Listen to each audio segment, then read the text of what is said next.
Ayan, magluluto kami ng tandoori chicken. But, siya, iluluto siya sa air fry. Tapos, ayun, gawa na kami ng, yung sauce para sa chicken, yung i-coated siya. Yan, kuha siya ng yogurt. Tapos, lagyan ng, ewan ko kung ano yan. Sabi niya coriander daw, powder yata. Yan, salt. Then, yan, masala. Tapos, paprika powder. And then, may salt. Yan, lalagyan niya ng salt. Saka pepper.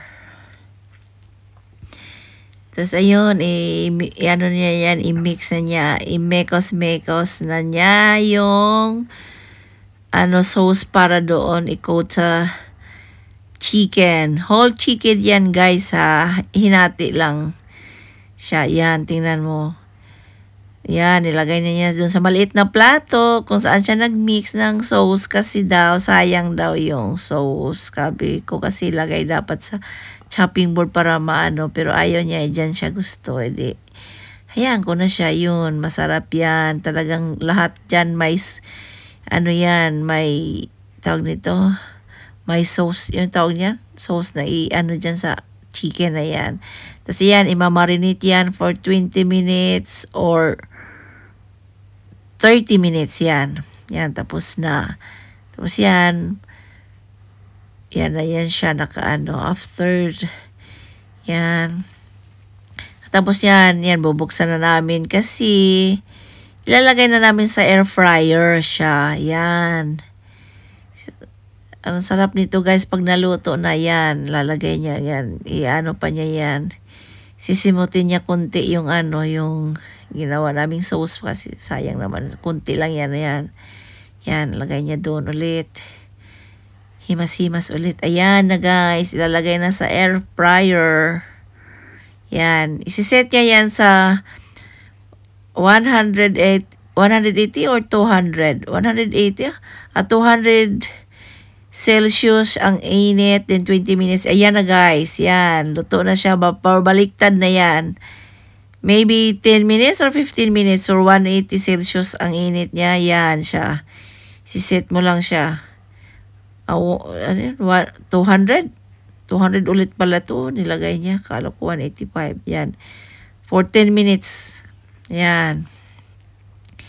Yan na siya. Yan. Gagawa na siya ng namin, yung gravy.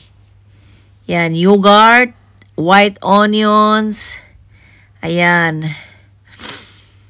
Ang lasa nito, guys, pag minix na siya, para siyang yung pink salt, Himalayan salt, lagay sa tubig. Ganon talaga yung lasa niya. Ito lang kasi gravy lang siya style, pero yung lasa niya ganon. Kasi nga, may nilalagay siyang yung masala, paprika powder, pepper, salt, kaya at saka white onions, kaya ganun yung lasa niya talaga, para siyang Himalayan salt na with water, ganun. Talagang ganun siya kasi sa India ganun yun yung lasa ng nila to, yung asin nila doon ganun, Himalayan salt. Super healthy doon sa India, guys. Walang sea salt, puro doon Himalayan salt. Yan, lagyan na ng kunting masala, paprika powder, pepper, then salt. Ayan. Ayan siya, yan. Yan lang siya. Tapos, ni-mix dyan yung white onions na hiniwa. Tapos, lemon. Yan na siya, yan, guys.